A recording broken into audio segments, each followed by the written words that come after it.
Salut à tous, aujourd'hui on est parti pour le 1070e épisode de l'After Zapimage. On va débuter avec un anniversaire, l'anniversaire d'un très grand attaquant, déjà par la taille mais aussi par le talent.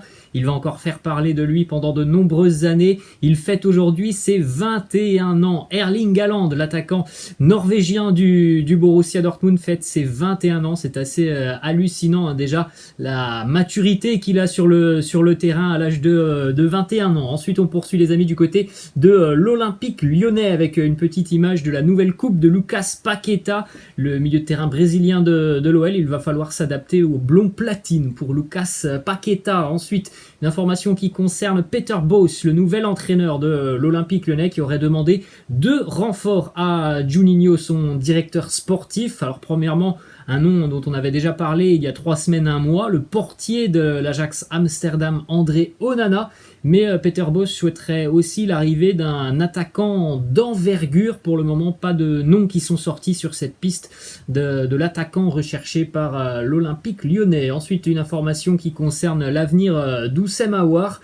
Jean-Michel Aulas, le président de l'Olympique lyonnais, a fait savoir à Peter Bosz qu'il accepterait de conserver Oussem Aouar dans l'effectif s'il n'y avait pas d'offre autour de 30 à 35 millions d'euros pour Oussem Aouar. Donc voilà les exigences de l'Olympique lyonnais sur le cas Oussem Aouar. Donc pour tous les clubs intéressés, ça sera 30 ou 35 millions d'euros pour convaincre l'Olympique lyonnais de se séparer d'Oussem Aouar. Ensuite, déclaration de Jean-Michel Aulas qui nous dit non, l'OL n'attend pas de vendre pour recruter. L'OL n'a pas de besoin spécifique à cet instant et dispose d'un groupe de qualité. Bon, bah, visiblement, du côté de Peter Bosz, on aimerait quand même avoir une ou deux recrues sur ce mercato estival, ou en tout cas une ou deux recrues en plus, parce qu'il y a déjà eu quand même quelques arrivées du côté de l'OL. Ensuite, une décla de Peter Bosz sur sa philosophie de jeu. Il nous dit la philosophie, c'est le club, ce sont les fans. La philosophie, c'est le foot offensif, mais 4-3-3, 3-5-2 ou 4-4-2, ça, je m'en fous. Ce sont les joueurs qui décident du système et de l'animation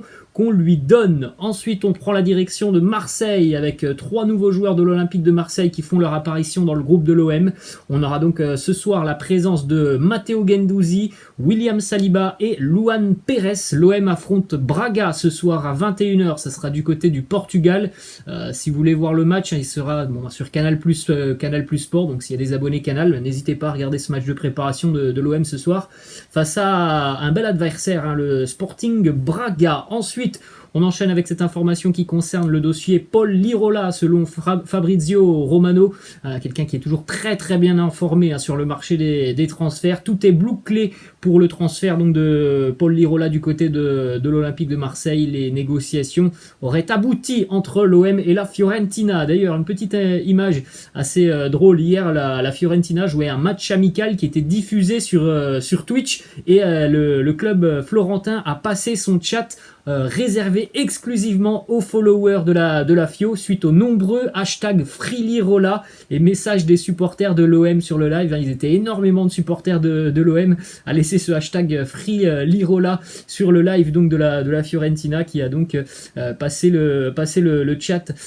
exclusivement aux followers de la FIO. Ensuite, une déclaration de Kevin Gamero sur le choix de Strasbourg et le choix avorté de l'Olympique de Marseille, puisqu'on le rappelle, il y a quasiment un mois, on annonçait quasiment un accord entre l'OM et le FC Valence pour le transfert de Kevin Gamero qui s'était rétracté quelques jours plus tard. Donc Kevin Gamero nous dit Marseille c'est un choix, on ne va pas la refaire, j'ai beaucoup discuté avec le président et le coach là-bas. On sait que Marseille c'est un contexte particulier, d'autant plus quand on est un ancien parisien, c'était un choix plus personnel. Ensuite on prend la direction de Paris maintenant avec une bonne nouvelle pour Achraf Hakimi. 5 jours après avoir été testé positif au Covid, c'était samedi dernier, il était déjà de retour hier à l'entraînement avec le Paris Saint-Germain. Donc voilà, il n'aura pas raté beaucoup de séances de préparation du côté du PSG. Ensuite, une information qui concerne Neymar qui est devenu officiellement hier le nouvel ambassadeur de Pro Evolution Soccer. Alors on rappelle que normalement ça aurait dû être Antoine Griezmann, mais qu'après l'épisode de la vidéo avec Ousmane Dembélé, la vidéo où il y avait eu des mots assez déplacés envers le personnel japonais d'un hôtel, et bien Konami avait tranché et avait donc annulé tout partenariat avec Antoine Griezmann. Ensuite on enchaîne les amis avec ce classement de la balance des clubs de Ligue 1, la balance entre les ventes et les achats sur ce mercato estival. Donc il y a 10 clubs qui sont dans le vert et 5 clubs qui sont dans le rouge. Évidemment, les clubs qui sont dans le rouge, ce sont ceux qui ont quand même des moyens assez importants, notamment pour Nice, Rennes, Marseille et le Paris Saint-Germain. Moins 69 millions d'euros pour le moment pour le Paris Saint-Germain. Ensuite, du côté de l'Espagne, maintenant une belle petite image hier, cette image qui pue le football avec Ronaldinho et Roberto Carlos, puisqu'hier c'était en Israël, à Tel Aviv, on a eu droit au classico des légendes, donc les légendes du Real face aux légendes du FC Barcelone. Ce sont les légendes du Real Madrid qui se sont imposées 3 buts à 2. Il y avait vraiment du beau monde sur le terrain. Ensuite, petite image du côté du FC Barcelone, malgré les rumeurs autour d'Antoine Griezmann depuis quelques jours, il était bel et bien présent hier à l'entraînement, au centre d'entraînement du FC Barcelone. Un Antoine Griezmann visiblement détendu et tout sourire comme Clément Lenglet, qu'on peut voir aussi sur cette image. Ensuite, hier, pas mal d'infos sont sorties sur un éventuel échange entre le Barça et la Juventus en ce qui concerne Antoine Griezmann et Paolo Dybala. Visiblement, toutes les rumeurs qui sont sorties hier sur cet échange ne sont que des fakes. Il n'y a aucun intérêt pour le moment de la part du FC Barcelone pour Paolo Dybala. D'ailleurs, du côté de la Juventus, l'objectif est toujours de prolonger Paolo Dybala. Ensuite, information qui concerne Sergi Roberto. Le Bayern Munich est très intéressé par Sergi Roberto. Le Bayern a d'ores et déjà entamé des négociations avec le Barça pour un prêt avec option d'achat du latéral catalan. Information aussi qui concerne Clément Lenglet. On rappelle que Clément Lenglet pourrait quitter le Barça sur ce mercato estival. En tout cas, il est poussé vers la sortie du côté des dirigeants catalans. On ne serait pas contre un départ de Clément Lenglet. En revanche, lui, le joueur, il veut continuer du côté de Barcelone. C'est son objectif. Il souhaite continuer avec les Catalans. On poursuit avec une information qui concerne Sergio Busquets. Il devrait y avoir une réunion cette semaine entre les représentants de Sergio Busquets et les dirigeants du FC Barcelone. Une réunion pour évoquer une baisse de salaire du joueur. Le joueur est conscient du contexte actuel et est prêt à faciliter les négociations avec les dirigeants catalans. Ensuite, du côté du Real Madrid, David Alaba est arrivé hier à Madrid. D'ailleurs, au moment où je vous fais la vidéo, je crois que c'est la présentation officielle de David Alaba. Elle devait démarrer, il me semble, à midi et demi. Donc vous pouvez certainement la retrouver notamment sur le site du Real Madrid. Ensuite, autre info côté merengue, on en parlait déjà depuis une bonne quinzaine de jours et ça se confirme. Gareth Bale veut honorer sa dernière année de contrat avec les merengues. Donc au final, malgré les nombreuses rumeurs qui ont entouré Gareth Bale depuis près de 3 ans maintenant, eh bien, il y a de grandes chances qu'il aille jusqu'au bout de son contrat avec le Real. Fin de contrat pour Gareth Bale, ça sera donc l'été prochain. Ensuite, information qui concerne Vinicius Junior. On a parlé depuis quelques jours d'un potentiel départ de Vinicius Junior. Du côté de Manchester United, c'est un non pour Carlo Ancelotti qui compte sur l'ailier brésilien cette saison. Carlo Ancelotti en a parlé évidemment à ses dirigeants. Il en a parlé à Florentino Pérez.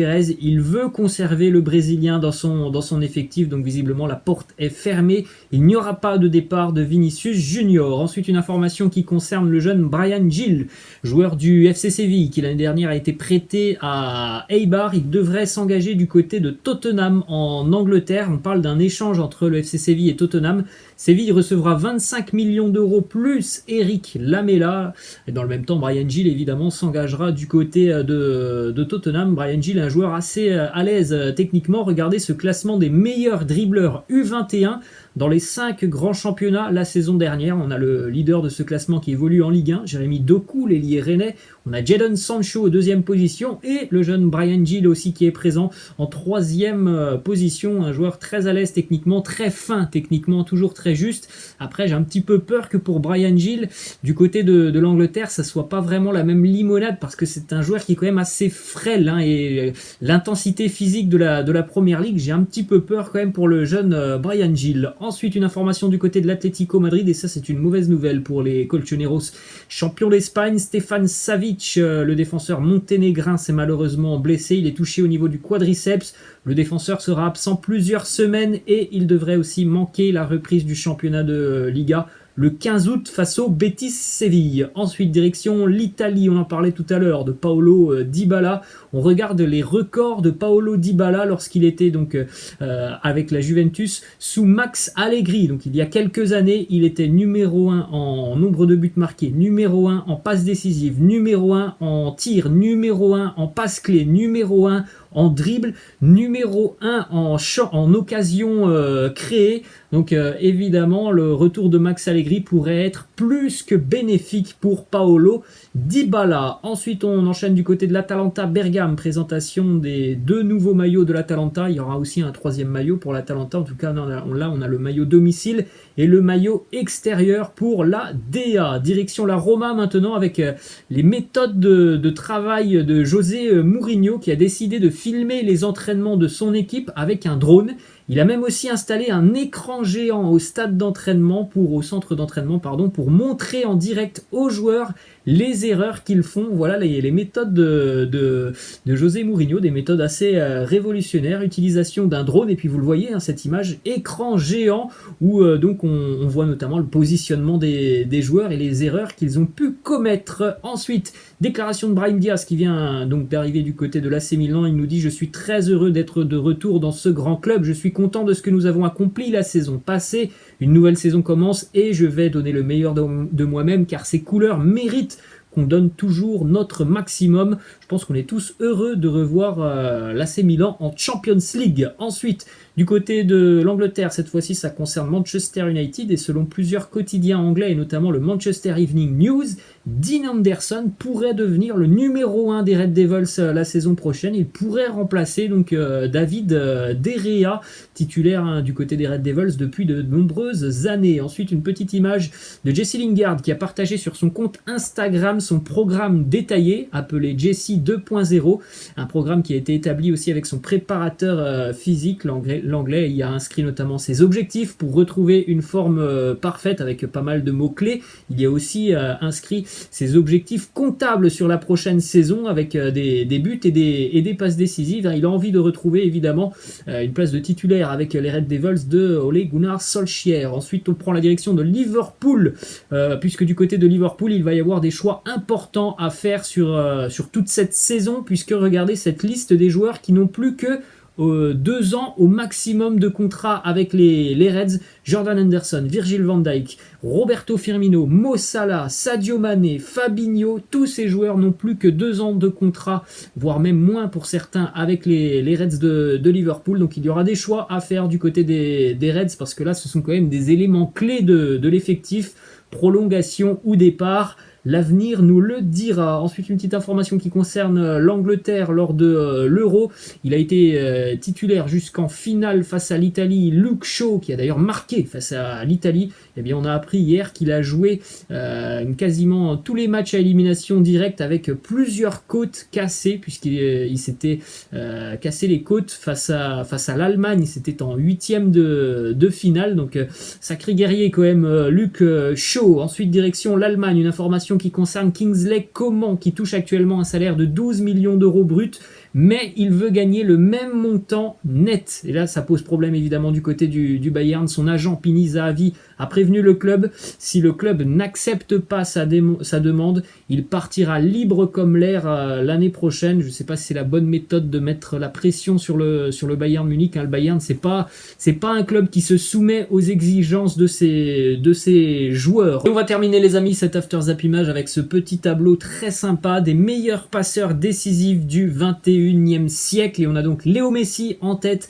315 passes décisives devant Luis Figo, David Beckham, Cristiano Ronaldo, Ronaldinho. Et après, on retrouve deux Français, Thierry Henry, Franck Ribéry. Et puis après, on a le joueur du Paris Saint-Germain, André Di Maria. Voilà les amis, la fin de cet After Zapima. J'espère que ça vous a plu. N'hésitez pas, comme d'habitude, à lâcher un petit pouce bleu. Je vous laisse et je vous dis à la prochaine. Ciao!